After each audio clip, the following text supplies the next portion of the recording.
Ako si Lieutenant Colonel Michael Angel G. Ramirez, Battalion Commander ng 91st Infantry 7ID Philippine Army.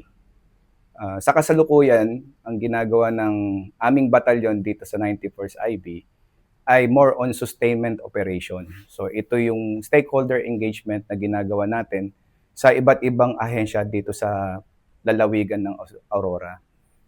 Ginagawa natin ito upang mapaghandaan na rin natin ang ating preparasyon sa territorial defense. Kasabay nito ay ang ating pagpapanatili ng kaayusan at peaceful na kondisyon dito sa Aurora. Ang mga ginagawa natin ay sa tulong ng mga people's organization na siyang kaagapay natin. Itong mga people's organization ay mga former rebels na mga guerrilla fronts na nandito sa Aurora. May mga ginagawa sila na activity katulad din sa atin at nakikita natin yung malaking epekto nito sa kapayapaan dito sa probinsya. May mga programa tayong ginagawa katulad ng mga livelihood na kung saan ang batalyon ang siyang nagrerekta o lumilinya sa mga government agencies na ginagawa ng Aurora. Kasabay din nito ay ang mga stakeholder na ginagawa natin with the US counterparts. Every year, mayroong mga balikatan na ginagawa at may mga nangyayaring training ang ating mga kasundaluan upang maganpanan ang mga activities natin in preparation sa territorial defense. So, kasi yung ano mo, yung area as 91st Infantry Battalion kasi is really strategic because you're in the eastern seaboard and potentially landing spot ito for any invasion. Now that we have won yung insurgency, yung internal security operations, and nasa sustainment tayo, how is the 91st IB balancing yung sustainment activities niya and then yung preparation for we are not transitioning, we are augmenting, di ba, yung ating capabilities for external security. So paano binabalance ang batalyon? Bali, ang ginagawa natin dito, sir, no, lilinawin ko lang na hindi natin tinatalikuran ang ating efforts sa ISO. Sa katunayan, ang ginagamit nating term is preparation for external defense. Kasi we acknowledge also na meron pa ring threat groups na iilang grupo na lang mula doon sa CTGs. And with that, ay continued pa rin yung operations na ginagawa ng batalyon. But of course, sabi ko nga kanina is tuloy-tuloy na rin yung preparation na ginagawa natin sa territorial defense. Actually, meron na rin tayong isinusulong na Memorandum of Understanding. Ito yung place, yung PNP, PCG, LGU, AFP collaborative efforts na kung saan ito yung magiging basehan natin para mas ma-legitimize natin yung activities at mga projects na ginagawa ng iba't ibang ahensya dito sa lalawigan ng Aurora at mapaghandaanan natin yung external defense. Ngayon kasi, I mean, of course, ang focus ngayon kasi is yung Western Seaboard. How important is yung Eastern Seaboard and Eastern Seaboard kasi is very equally important, di ba? And you are here. Iilan kayo na talagang really steadfast in guarding itong shoreline na ito. So how prepared are we in terms of mindset ng of course yung sundalo prepared pero yun kasi yung sa citizens, paano natin sila pina-prime up na for any eventuality na maybe a potential invasion? Paano? Katulad nga, sir, alam naman natin yung Western Seaboard is nandun na yung preparation nga for possible threat na mangyayari, no? But of course, we cannot hindi natin inaalis yung possibility na maaari dito rin pumasok sa eastern part. So mga preparations natin sa ngayon, unahin ko muna is yung sa mga kasundalo natin, yung mga companies ko, no, yung tatlo, yung Alpha, Bravo, and Charlie, more on training na sa external defense. And then second is may mga collaboration na tayo sa mga LGUs dito sa 8 municipalities ng Aurora na kung saan inaano na rin natin yung mga about sa IEC, yung information, education sa mga bawat schools. And at the same time, para mapaliwanag natin yung kahalagahan ng West Philippine Sea. And then may mga other efforts pa rin tayo, yung mga people's organization natin, kasi yan naman is sila din within sa level nila sa bawat munisipyo nila na ginagalawan ay nakakatulong sila na suportahan ang ating 91st IB. Na ngayon, kasi ano siya di ba ang tagal-tagal kasi ng insurgency, more than 5 decades. Sa kaiikot ko kasi sa Pilipinas, talagang may insurgency fatigue na nga yung mga tao. Pagod na rin sila na may NPA.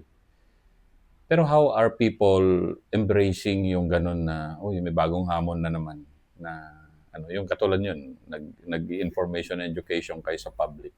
Paano nila tinatanggap yung ganun na, may bagong hamon na naman? Ano ba sila? Positive ba sila? Paano? Masasabi ko, sir, is more of a positive naman. Hindi naman tayo nagkukulang sa pagpapaliwanag sa bawat lokal na pamahalaan ng Aurora na pinupuntahan natin. Sa katunayan, very supportive sila doon sa efforts natin. Ang nakikita ko lang is dapat continuous yung information na activities na ginagawa natin dito sa mga stakeholder natin. At maipaliwanag natin, lalo na sa kabataan, at natin sa kanila, maikudlit natin sa kanilang isipan yung nationalism and professionalism. Sa ganon, kung tuloy-tuloy nating gagawin yon at yung suporta mula naman sa local government units is ma-achieve, no? I think na yung preparation natin dito sa external security natin is mapapaghandaan natin ng maigi. Ayaw naman natin na mangyari yung nababalita na pero but of course, nandun pa rin yung consistency natin when it comes sa collaboration with the other agencies nga po dito sa Aurora. And I think kasi may pwede bang ikwento yung best practice nyo ngayon na, kasi we need strategic depth na we need everybody's support. And kayo kasi ngayon, yung batalyon nyo, among many battalions I've visited, yung batalyon nyo is very advanced sa pagpalaganap ng people's organizations. And I think pride and joy ng 90% na how you are doing things na marami kayong sinusuportahan, marami kayong dinedevelop. And that's not only for internal security but also for external. Pwede bang ikwento mo yung success nyo dun sa Tama po kayo, sir, no? Kasi after nung mga recent encounters po ng 91st IB, yung mga success po na nangyari sa panig po ng ating kasundaluan, naging open po tayo. Actually, yung time na NTF-LCAP at saka yung sa OPAPRO na rin, yung mga activities, programs na ino-offer nila, ay matagumpay po na i-connect ng 91st IB dito naman po sa pamalaang panlalawigan ng Aurora. So nagkaroon nga ng mga livelihood projects. Actually, ang mga activities na ito, ang iba dito, yung mga hog racing, yung mga culinary trainings, dito nga sa mga former rebels natin. Kasi alam naman natin ang kahalagaan nitong mga people's organization is para hindi na sila babalik uli sa kilusan at tuluyan na nilang susuporta ng gobyerno at mamumuhay na sila kasama ang kanilang pamilya at meron din silang mga kabuhayan na binibigay nga ng ating gobyerno. So yun yung nakikita kong best practices kasi napakadali nung yung masasabi ko nga yung sa proseso ng pagbibigay ng mga livelihood projects na to sa ating mga kaibigan na people's organization. And alam mong if ever kailangan natin sila to defend our country, magre-respond yan, ano?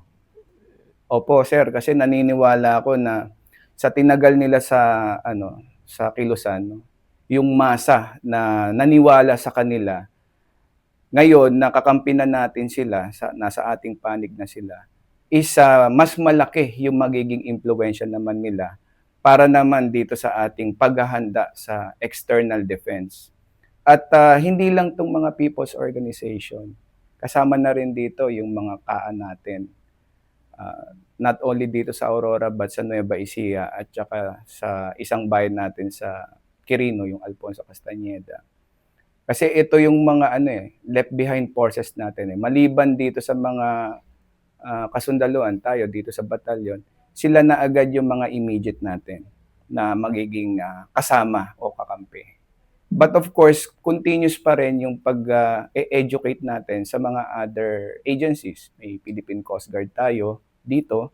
Andito din yung sa Aurora PPO. And may mga other activities din tayo. Like, ang isa sa mga inaano ko rito, advocacy ko, yung may kasi ako dito sir yung firing range. So, of course, pag sila naman ay nakapusa sa screening natin, syempre, gagamitin nila yung facility ng 91st IB.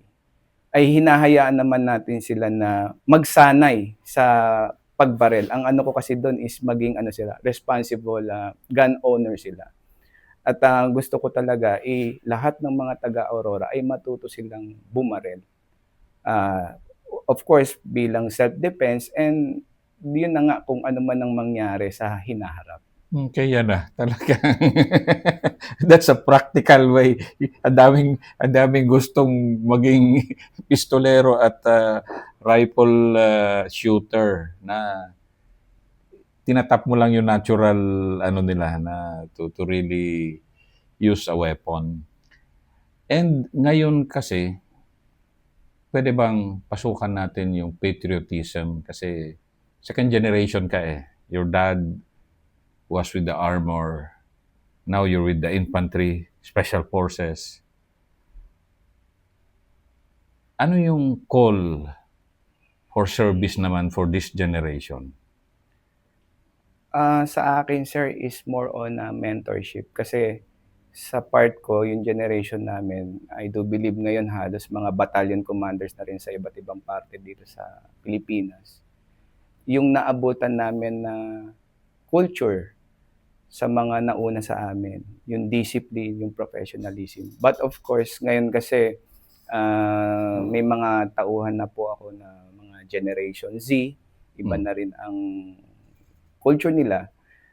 So natututo akong makibagay sa kanila, nagiging bukas ang aking isip sa mga suhestyon nila, basta sa ikakaganda lang ng unit. Pero ang ano ko pa rin doon, yung paniniwala pa rin natin kasi yung disiplina natin bilang isang sundalo nga ay hindi nawawala. So, at ibinabalik ko pa rin yung constant na pakikipag-usap ko sa mga officers ko, sa mga senior or key NCOs ko, at saka doon sa mga other enlisted personnel na nasa mabababang rango pa. So, yun ang ano ko is maipaliwanag ko lang kung ano talaga yung tatahakin ng unit namin sa pamumuno ko at yung tiwala ko sa kanilang kakayahan. Sabi ko nga hindi ko rin naman magagawa ito kung wala yung sinasabi kong respeto sa bawat isa. Kasi hindi naman nila narating yung mga ranggo nila nang hindi nila napatunayan ang kanilang mga sarili sa pagsiservisyo para sa ating bansa. And finally, pwede bang i-address mo to sa kabataan ng Aurora na gusto rin magsilbi or if needed, talagang dumepensa sa kanilang probinsya? Ano yung advice mo as the battalion commander? Kasi mag-isa ka lang dito, mag-isa lang army battalion dito for them to help you or to help their country, their province. Ang advice ko nga lang sa ating mga kabataan dito sa Aurora, yung kalayaan na ating tinatamasa ngayon ay hindi natin mararamdaman, hindi natin ma-achieve kung hindi nagsakripisyo yung mga ninuno natin, yung mga bayani natin, sina Jose Rizal, Andres Bonifacio, General Antonio Luna, at marami pang iba. Ngayon, ang hamon ko sa kanila is, ano naman ang magiging contribution nila para sa ating inang bayan, lalo pat kung dumating yung pagkakataon na kailangan ang kanilang serbisyo para sa paglilingkod sa ating bayan, ay hindi sila magdadalawang isip. Yun lang po yung masasabi ko, sir. Yun talaga. Huwag kang magdalawang isip to defend our land.